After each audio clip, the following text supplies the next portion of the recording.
Hello, welcome to Microfiche Microphone. I'm Micah, and on this channel we look at microfiche from the past, old newspaper articles in the public domain. We look at them with our modern eyes, our modern perspective, and see what we can learn from them. On this microfiche time capsule, we are looking back at the Gentleman's Magazine from April 1800, and this article is entitled Cure for an Asthma.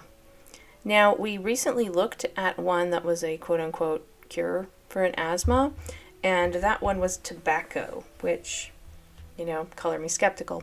But it turns out that smoking actually, it calms down one of the kinds of inflammation that you get from asthma, but it makes the other one worse. So there's more than one kind. So the reason why this person was helped slightly by starting to smoke was because it calmed down the one kind of inflammation that they suffered from the most. It is not typical, and over the long term makes it worse. So I would not recommend that. But I wanted to see what other kinds of, quote-unquote cures for asthma they were looking at using, because asthma can be life-threatening. It's not a fun one. Like not being able to breathe, not fun. So anyway, so let's take a look. Mr. Urban, Chadley, February 22nd. Interesting it was February because this was printed in April. But whatever. For the satisfaction of a constant reader who, page 66, requests to know if there be any simple but effectual cure for an asthma, I take the liberty to trouble you with the following remarkable instances of the good effects of honey in asthmatic cases, as related by Dr. Monroe, and sincerely with that of a fair trial of it may be attended with a further confirmation of its utility in relieving that dreadful malady. Honey, huh? That I've never heard of that. So, but I do know that using honey when you have a cough, like a cold, can be helpful. So, there you go. Let's take a look. The late Dr. John Haim, I'm not quite sure what that says, of the one of the commissioners of the sick and hurt of the Royal Navy, was for many years violently afflicted with the asthma. Having taken many medicines without receiving relief, he at last resolved to try the effects of honey. Having long had a great opinion of its virtues as a pectoral, for 2 or 3 years he ate some ounces of it daily, and got entirely free of his asthma, and likewise of a gravelly complaint which he had long been afflicted with. About 2 or 3 years after he had recovered his health, when he was sitting one day in the office for sick and hurt, a person laboring under a great difficulty of breathing, who looked as if he could not live many days, came to him, and asked him by what means he had been cured of his asthma. Dr. Haim told his particulars of his own case, and mentioned to him the means by which he had found relief. For 2 years afterwards he heard nothing of this person, who was a stranger to him, and had seemed so that he did not imagine that he could have lived many days, and therefore he had not asked him even who he was. But at the end of that period, a man, seemingly in good health and decently dressed, came to the sick and hurt office, and returned his thanks for the cure, which he afforded him had been entirely brought about by the free use of honey. Interesting.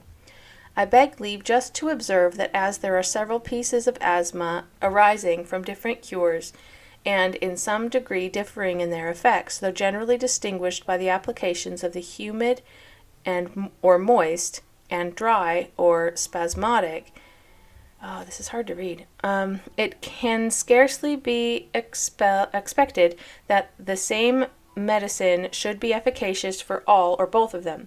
However, the honey, which seems particularly adapted to the dry asthma, can produce no ill effects in the moist, and is known to be in many other respects very salutary. Okay. The herb horehound has likewise been experimentally found efficacious in asthmatic complaints. A strong decoction of it, habitually drunk in the morning, fasting, and 2 or 3 times or oftener in the day, of the quantity of a large teacup, or half a pint, has been known to be successful in relieving the dry asthma so far as to render its paroxysms very tolerable and without much inconvenience. And for the humid, I believe it seldom fails if persevered in, and may be judged from its salutary efficacy in defluxions and curing the worst of colds. From the experience I have had of it on myself, in my own family and others, I am sure that I am justified in thus recommending it, as well as Culpeper, from whom I originally had it, and whom others will do well to consult. H. Mugg.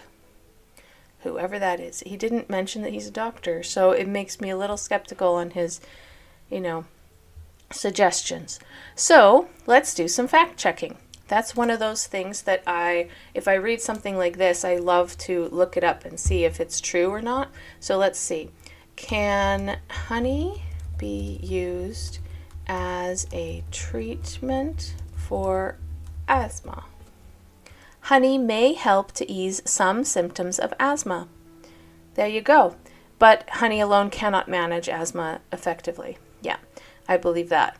I think that their soothing of the symptoms were just what they were appreciating anyway. So here's an article. It's on healthline.com. It's called Honey and Asthma. Honey has been used as a natural medicine in cultures around the world for centuries. It has antioxidant properties that fight inflammation and boost immunity. Many people take honey for its ability to soothe a sore throat and quiet a cough. Honey is also a home remedy for allergy symptoms. I didn't know that. Interesting. I've never heard of it for allergies. Sore throat, yes. I think most people use it in their tea for sore throats, yeah? Okay, I'm going to skip down a little bit. How does honey treat asthma? Honey appears most helpful as a nighttime cough suppressant.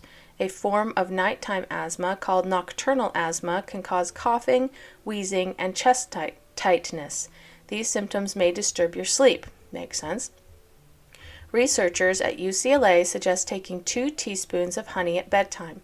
It is believed that the sweetness of honey triggers your salivary glands to produce more saliva.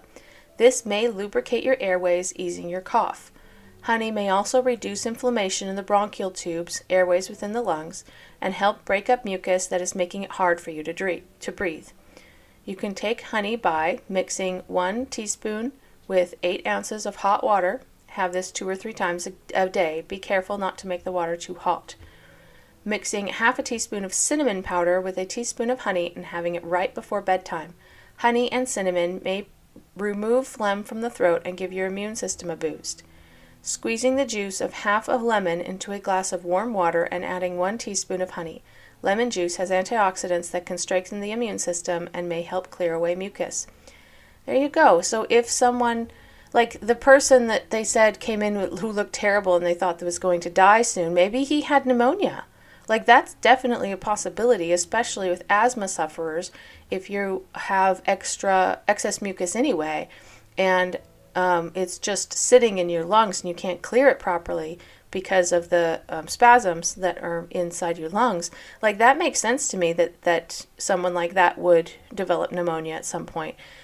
And if he was able to treat his pneumonia using honey to help reduce the inflammation, then that makes sense to me. I mean, it's something that I'm sure that doesn't work every time, but it can help sometimes. Here we go. What the research says. There have been several studies done by researchers around the world trying to prove the therapeutic value of honey in treating asthma and many other conditions. The results have been mixed. One study compared honey to dextromethorphan. I probably butchered that. The key ingredient in most cough suppressants. Honey came out on top in reducing the severity and frequency of nighttime coughs. Wow, I didn't know that. It's actually better than medicine. Dude, I'm going to give that to my kids in the future. Okay. Another study looked at the effect honey and several other unconventional therapies had on asthma. The study found that none of the unconventional treatments that were tested helped any of the participants have asthma. Okay. So objectively, it doesn't always help, yeah? Okay, things to keep in mind. One of the biggest concerns of using honey is the risk of an allergic reaction. If you have had an allergic reaction to bee stings or bee pollen, you should probably avoid honey in any form. A honey allergy can produce such symptoms as coughing, difficulty swallowing, itching, swelling under the skin, wheezing, difficulty breathing. For the vast majority of people, honey consumed in small to moderate doses is safe. If you have a heart condition or digestive disorder, you should talk with your doctor before trying honey. The same is true if you're taking antibiotics or medications for your heart or nervous system. Children under the age of 12 should not be given honey. Oh, okay. The risk of botulism is extremely serious in infants. Yeah, under 2, right? Also, if you have diabetes, be aware that honey can cause a spike in your blood sugar. Well, I'd heard about botulism in small children, but that's like small children, like children under 2. They don't recommend allowing small children to even try honey until they are at least 2 years old. So, but I didn't realize that, like, they're saying children under the age of 12. Like, that's kind of high. I don't know. So the takeaway, honey may be a good addition to the treatments your doctor prescribes, but asthma is too serious of a condition to not treat properly with prescription medications and lifestyle adjustments. Yeah, I agree with that. Yeah. That's interesting, though, that it was actually used as a legit treatment back in the day. They're like, no, treat your asthma with honey. And of course it doesn't work for all of them. I also was interested in this, like, dry asthma versus wet asthma. Yeah. I'm going to look that up too. That's not the way they say. They, like, the articles I'm seeing is asthma a wet or dry cough? Like, yeah, a wet or dry cough, sure. But asthma can cause either one or both. Asthma, it says right here, and this is from neomedical.com. It says asthma can cause both wet and dry coughs, which may be the signs of inflammation or irritation in the airways. So, yeah, like, I don't understand the wet asthma, dry asthma idea, unless they're just talking about the kinds of coughs they get. The other one that they mentioned was whorehound. Yeah. That's okay. I am looking up whorehound as an asthma treatment. Whorehound for asthma. So white whorehound is used for digestion problems, including loss of appetite, indigestion, bloating, gas, diarrhea, constipation, and liver and gallbladder complaints. It is also used for lung and breathing problems, including cough, whooping cough, asthma, tuberculosis, bronchitis, and swollen breathing passages. Interesting. This is called white whorehound. This is from a website called rxlist.com, and this is about white whorehound. It's also called, oh gosh, there's so many names. Okay. It's also called bonhomme, common whorehound, grand bonhomme, herbe au coq, herbe vierge, whorehound, houndsbane, maroube blanc, maroube des champs, maroube commun. Jeez, really testing my French here. Maroube vulgaire, Marubi erba, which I think is Latin, Marubia blanco, is that Italian? Marubium vulgare, and Mastranzo. So I hope you recognized one of those. So white whorehound is a plant. Thank you very much. The plant that grows above ground are used to make medicine. All right. Women use white whorehound for painful menstrual cramps. Yeah, there you go. People also use it for yellowed skin, jaundice, to kill parasitic worms, to cause sweating, and to increase urine production. So how does it work? The chemicals in white whorehound can thin mucus secretions. There you go. Reduce spasms in the stomach and intestines, and decrease swelling or inflammation. There you go. Then that makes sense now, doesn't it? Okay. Insufficient evidence to rate effectiveness for, and it lists a bunch of things that it could help possibly, but they're not sure yet. Side effects. Horehound is likely safe for most people when taken by mouth in food amounts. It's possibly safe when taken by mouth as medicine. However, taking white horehound by mouth in very large amounts is possibly unsafe. Large amounts can cause vomiting. Applying white horehound directly to the skin can cause skin reactions. There you go. Special precautions and warnings. I only care if they're talking about asthma and they're not. Okay. Medications for diabetes, interact with it. Might lower your blood sugar.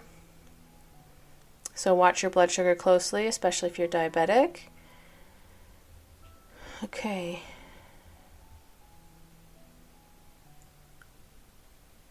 It could also interact with high blood pressure medications. Dosing, I'm going to skip that because I don't think it's important. I'm mostly interested. I'm not like wanting to take it. I just want to know what it does.